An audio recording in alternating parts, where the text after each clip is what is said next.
నమస్కారం గురుగారు. శ్రీమాత్రే నమః. శ్రీ గురుభ్యో నమః. గురుగారు, ఇప్పుడు చైత్ర అమావాస్య అయితే వస్తుంది కదా, ఉగాది తర్వాత వచ్చే మొదటి అమావాస్య. అసలు చైత్ర అమావాస్య అర్థం ఏంటి, ఆ రోజు యొక్క విశిష్టత ఏంటి, మీ మాటల్లో తెలియజేస్తారా? మనకి 12 మాసాలు తెలుగులో కావచ్చు, ఇంగ్లీష్లో కావచ్చు. కానీ ఇంగ్లీష్లో ఉన్నటువంటి వాటికి ఉండేటువంటి అర్థాలు ఎలా ఉంటాయో తెలియదు. కానీ తెలుగులో ప్రతి మాసానికి ఒక పరమార్థం ఉంటుంది, అర్థం ఉంటుంది. ముఖ్యంగా 12 మాసాలలో ప్రతి పౌర్ణమికి ఒక నక్షత్రం వస్తుంది నాన్న. ఆ నక్షత్రం పేరే ఆ మాసం పేరుగా మారిపోతూ ఉంటుంది. ఓకే. ఇప్పుడు చైత్రమాసం, చైత్రశుద్ధ పౌర్ణమికి చిత్తా నక్షత్రం వస్తుంది కాబట్టి చైత్రమాసం అవుతుంది. వైశాఖ మాసం, వైశాఖ పౌర్ణమికి విశాఖ నక్షత్రం వస్తుంది కాబట్టి వైశాఖ మాసం. అట్లాగే ప్రతి మాసానికి కూడాను ఆ పౌర్ణమి రోజున నక్షత్రం ఉంటుంది. ఆ నక్షత్రం ఏదైతే పేరు ఉంటుందో ఆ నెల మొత్తానికి అదే పేరు ఉంటుంది. ఆ చంద్రగ్రహణాలతో ఉండేటువంటి పేరే ఆ మాసం మొత్తానికి అలానే ఉంటుంది. 12 నక్షత్రాలు ఉంటాయి మనకి. అంటే ఈ మాసాలకి 12 మాసాలకి పేర్లు చైత్రం, వైశాఖం, జ్యేష్టం, ఆషాఢం, శ్రావణం, భాద్రపదం, ఆశ్వీజం, కార్తీకం, మార్గశిరం, పుష్యం, మాఘం, ఫాల్గుణం. 12 నక్షత్రాలు 12 మాసాల్లో వస్తాయి. ఈ చైత్రమాసం మన తెలుగు సంవత్సరాదిలో మొట్టమొదటి మాసంగా చెప్పుకుంటూ ఉంటాం. నిజంగా చెప్పాలంటే చైత్రమాసం అనేటువంటిది చాలా విశేషమైనటువంటి మాసం నాన్న. దీన్ని మధుమాసం అని కూడా పిలుస్తూ ఉంటాం. అంటే ఋతువులు ప్రారంభం, వసంత ఋతువు ప్రారంభం. వసంతం అంటే ఏంటి? పచ్చదనం, చిగురులు వేసేటువంటి రోజులు. కోయిల పాటలు అంటే కోయిల కూడా గొంతు సవరించుకునేటువంటి రోజులు అని చెప్పుకోవచ్చు. ఇప్పుడు అంతే కదా, చిన్న చిన్న చిగురులు తింటూ ఉంటే వాటి గొంతు ఇంకాస్త మధురంగా తయారవుతుంది. అంత విశేషమైనటువంటి మాసం మధుమాసం అని ఎందుకు చెప్తాము అంటే, మధు అంటే తీపి కదా, చాలా స్వీట్గా ఉండేటువంటి మాసం. మరీ ఎండలు ఎక్కువగా ఉండవు, చలి అంతకంటే ఉండదు, వానలు ఉండవు. అంటే ఇప్పుడున్న పరిస్థితి గురించి కాదు నేను చెప్తోంది, అసలైతే ఋతుక్రమం ప్రకారం అయితే ఈ మాసం మనకు మొట్టమొదటి మాసం. దాంతోపాటు ఈ అమావాస్యను కూడా కొత్త అమావాస్య అని పిలుస్తారు. చైత్రబహుళ అమావాస్య ఏదైతే ఉంటుందో దీన్ని, అంటే కొత్త మాసం కదా కాబట్టి కొత్త అమావాస్య అని కూడా పిలుస్తూ ఉంటారు.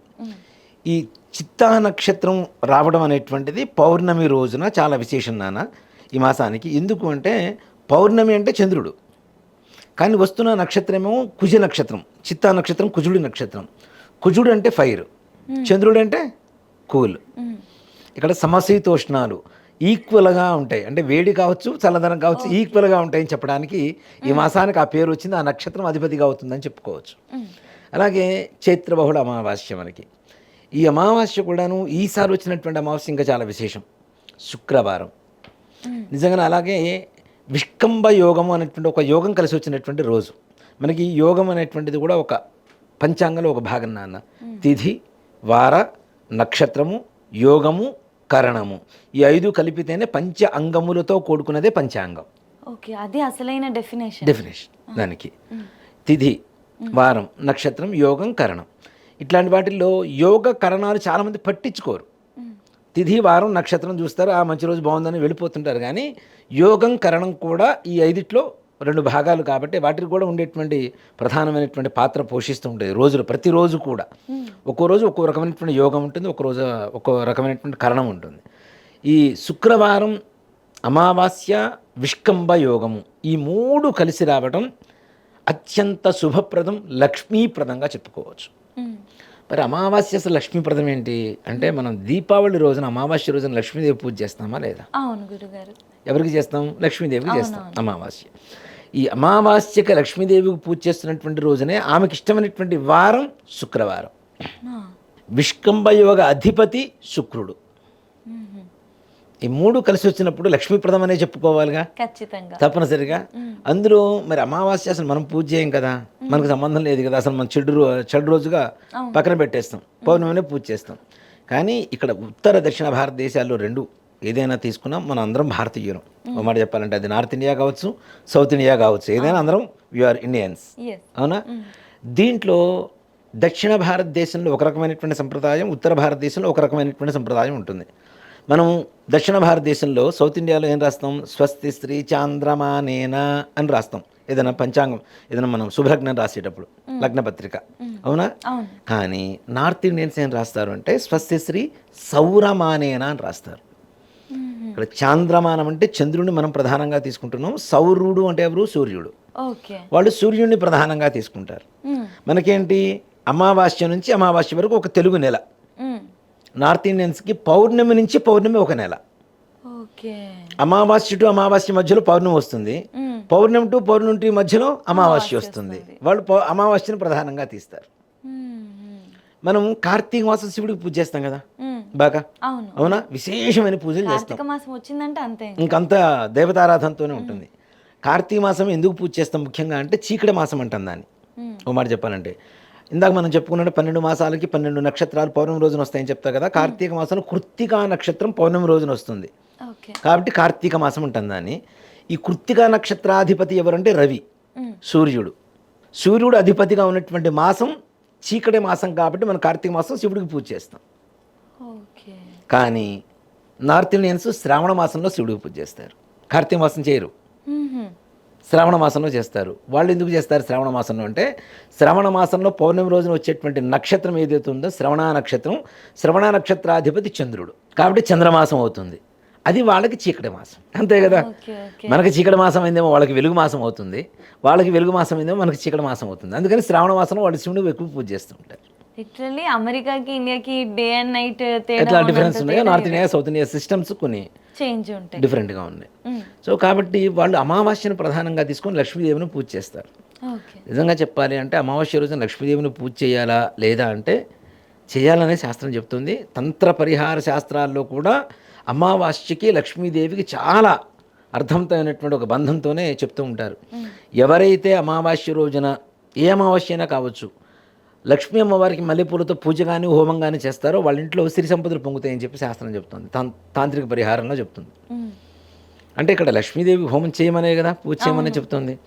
అలాంటిది అది నార్త్ ఇండియా సిస్టమ్ కావచ్చు, సౌత్ ఇండియా సిస్టమ్ కావచ్చు, సిస్టమ్ ఏదైనా సరే దేవతలందరికీ ఒకటే ప్రపంచం మొత్తానికి.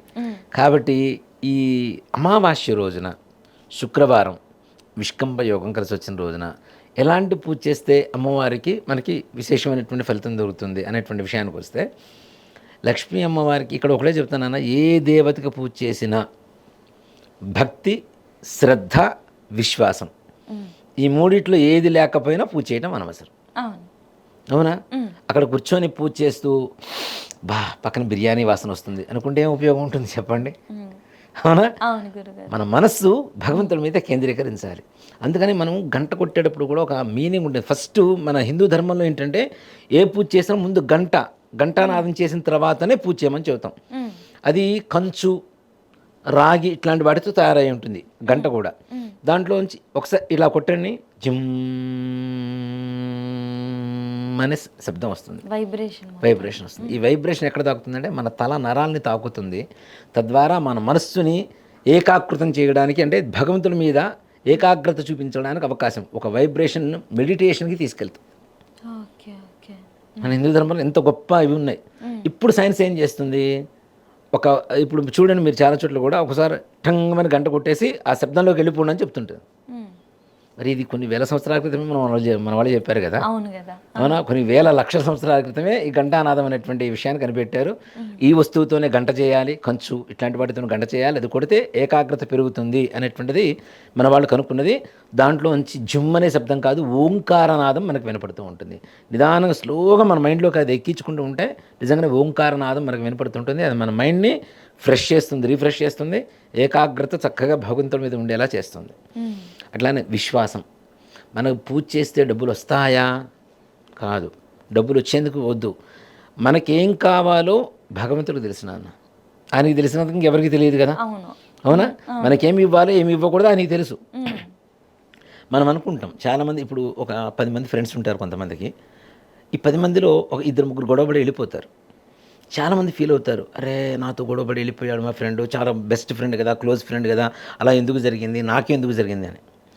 వాళ్ళిద్దరి ద్వారా నీకేదో భవిష్యత్తులో ప్రమాదం రాబోతుంది కాబట్టే భగవంతుడు నీ దగ్గర నుంచి వాళ్ళిద్దరిని వేరు చేశారన్న విషయాన్ని మనం గ్రహించాం. బాధపడిపోయి ఏడుస్తాం, దేవుడు నాకు ఇట్లా చేశాడు. అరే దేవుడు ఎందుకు చేశాడని దాని వెనకుండేటువంటి రహస్యం ఏంటో మనం తెలుసుకోవాలి కదా. ఒక వ్యక్తి మన జీవితంలోకి వచ్చి వెళ్ళిపోతున్నాడు అంటే వాడి పాత్ర అయిపోయింది, క్యారెక్టర్ అయిపోయింది. అక్కడి నుంచి పంపిస్తున్నాడంటే వాడి ద్వారా నీకేదో ప్రమాదం ఉంది. కాబట్టి వాడు వెళ్ళిపోవడమే బెటరు.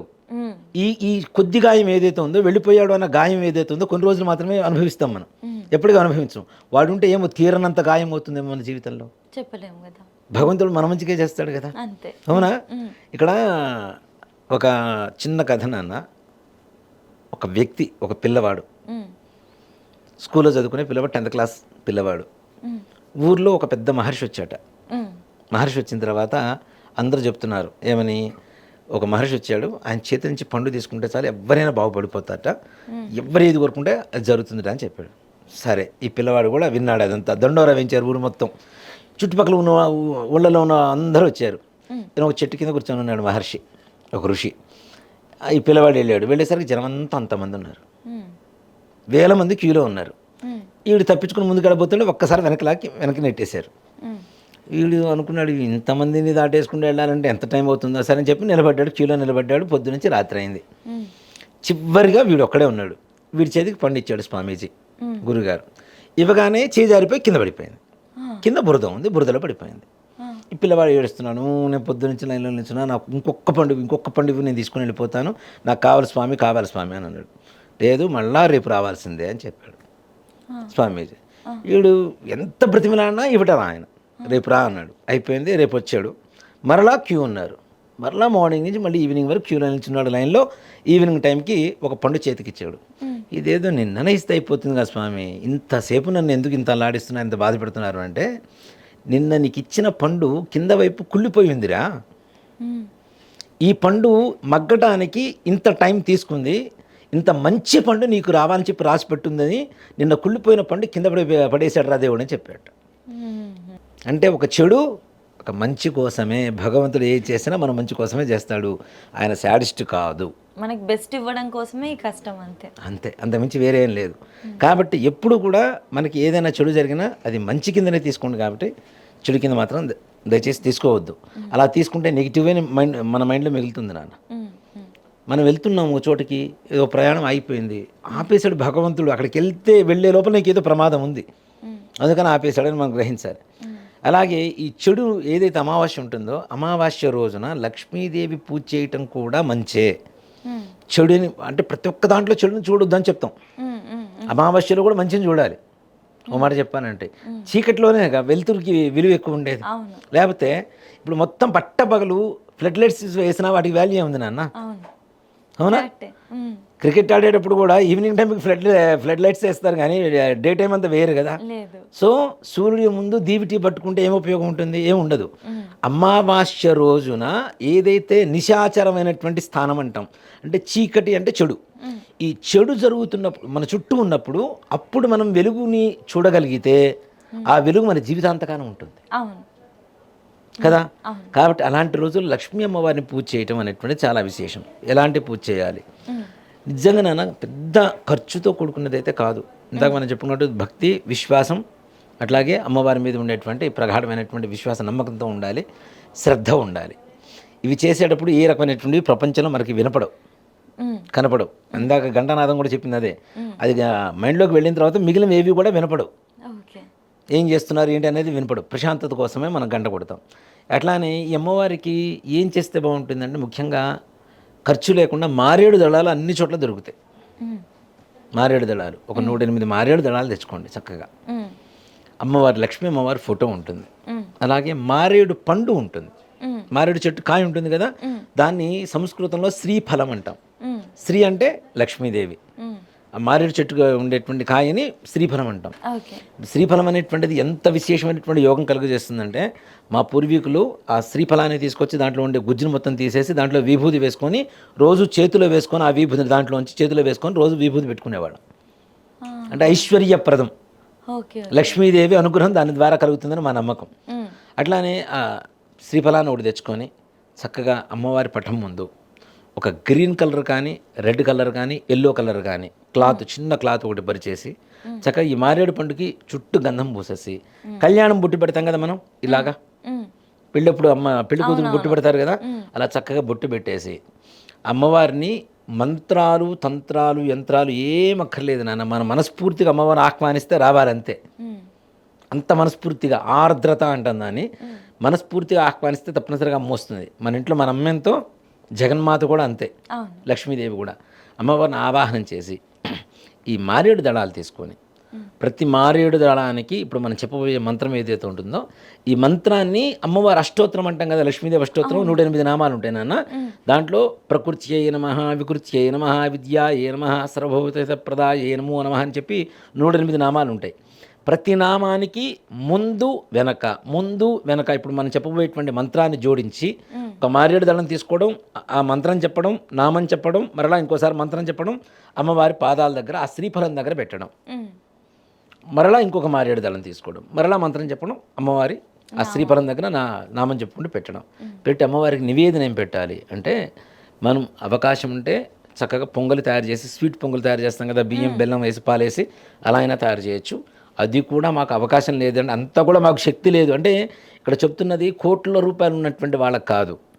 నిజంగా ఇక్కడ మనం చెప్పిన అర్థం ఏంటి, పొంగలి చెయ్యడానికి కూడా ఇంట్లో బియ్యము పాలు బెల్లం లేనటువంటి కడు బీద వాళ్ళు ఉంటారు చూసారా, ఓకే, వాళ్ళ కోసమే ప్రధానంగా ముఖ్యంగా చెప్పాలి అంటే వాళ్ళు చక్కగా కొద్దిగా తేనె తీసుకోండి. అది కూడా లేదు మా దగ్గర, శర్కర షుగర్ ఉంటుంది కదా, ఏది పెడితే అది మన స్తోమతకి అంతే. అక్కడ అమ్మవారు ఏం పెట్టారని చూడటల్లా, ఎంత మనస్ఫూర్తిగా పెట్టారు అనేది మాత్రం, ఎంత భక్తిభావంతో పెట్టారు అనేది మాత్రమే చూస్తుంది అమ్మవారు. నైవేద్యం పెట్టండి, హారతి ఇవ్వండి. దాంతోపాటుగా ఈ శర్కర ఏదైతే ఉందో, శర్కర కావచ్చు తేనె కావచ్చు, ఏదైతే ఉందో నివేదన కొద్దిగా మనం ప్రసాదం తీసుకున్న తర్వాత ఏదైనా చీమల బారు ఉంటుంది కదా ఇంట్లో, ఎక్కడైనా లేదు బారు లేదు, ఒక చోట పోస్తే ఆటోమేటిక్గా చీమలు వస్తాయి. తేనె కానీ ఈ శర్కర కానీ ఒక చోట బారుగా ఇట్లా పోసేసేయండి. అవి ఎన్ని చీమలైతే తీసుకెళ్ళి తినేసి వెళ్ళిపోతాయో మీ ఇంట్లో అంత ఐశ్వర్యం లక్ష్మీదేవి పరిపూర్ణంగా అనుగ్రహిస్తుంది. అంత బాగుంటుంది. ఇక్కడ చాలామంది చీమలు వస్తే గమాక్షన్ ఇవన్నీ వేస్తుంటారు, మందులు వేస్తుంటారు. పొరపాటున అలా వేయొద్దు. చీమలు మన ఇంట్లోకి వస్తున్నాయంటే లక్ష్మీదేవి మీ ఇంట్లోకి వస్తున్నా అని చెప్పి ముందుగా సిగ్నల్ ఇస్తోంది. కాబట్టి వాటికి కావలసిన ఆహారం వేస్తూ ఉంటే భూతబలి అంటాం. ఆ భూతబలి ద్వారా లక్ష్మీదేవి ఇంకాస్త సంతృప్తి పడి మన ఇంట్లో ఇంకాస్త తొందరగా రావడానికి అవకాశం ఉంటుంది. కొన్ని సిగ్నల్స్ ఇవి. ఇక్కడ మరి మంత్రం దాని నుంచి ఊరిస్తున్నారు, మంత్రం ఏంటి చెప్పండి అని చెప్పి చాలామంది గ్యారెంటీ అంటే ఎంత వీడియో చేయాలని చెప్పి ఆలోచిస్తుంటారు. కాకపోతే ఏంటంటే వివరంగా చెప్తే వాళ్ళకి అర్థమవుతుందనే విషయంతో చెప్తున్నాను అన్న. ఇక్కడ మంత్రం కూడా ఓం శ్రీం హ్రీం శ్రీం మహాలక్ష్మై నమో నమః, ఓం ప్రకృత్యై నమః అష్టోత్తరంలో ఒక నామం, ఓం శ్రీం హ్రీం శ్రీం మహాలక్ష్మీ నమో నమః ఒక నామం అయిపోయింది. మరలా ఓం శ్రీం హ్రీం శ్రీం మహాలక్ష్మీ నమో నమః అక్షోత్తరంలో ఇంకో నామం, ప్రకృత్యై నమః వికృత్యై నమః, ఓం శ్రీం హ్రీం శ్రీ మహాలక్ష్మీ నమో నమః. ప్రతి నామానికి ముందు వెనక ఈ మంత్రాన్ని జోడించి దీన్ని పాశుపతం అంటారు నాన్న. పాశుపతం అంటే అర్జునుడికి శివుడు ఇచ్చినటువంటి ఒక అస్త్రం పేరు ఇది. అది ఎలా ఉంటుందంటే ఒకసారి బాణం ప్రయోగిస్తే పని పూర్తిగా కూడా వెనక్కి రాదు. ఈ వీటికి కూడా అంతటి శక్తి ఉన్నది కాబట్టి మహాలక్ష్మి పాశుపతాస్త్ర ప్రయోగంగా అమ్మవారి అష్టోత్తరం పూజ చేయగలిగితే మీకు శక్తి ఉన్నటువంటి నివేదన పెట్టండి. చక్కగా మీరు తీసుకోవడమే కాకుండా పక్క వాళ్ళకు కూడా ఏ భగవంతుడు అనుగ్రహానైనా పక్క వాళ్ళకి ప్రసాదం పంచుతూ ఉంటే వాళ్ళకు వచ్చేటువంటి పుణ్యం ఏదైతే ఉంటుందో దాంట్లో ఇంకొంచెం పుణ్యం మనకు కూడా వస్తుంది. మనం ఒక్కడం ఎప్పుడు తినకూడదు, భగవంతుడు అనుగ్రహం మన నలుగురు పంచుతుంటే పెరుగుతూ ఉంటుంది పుణ్యం అనేది.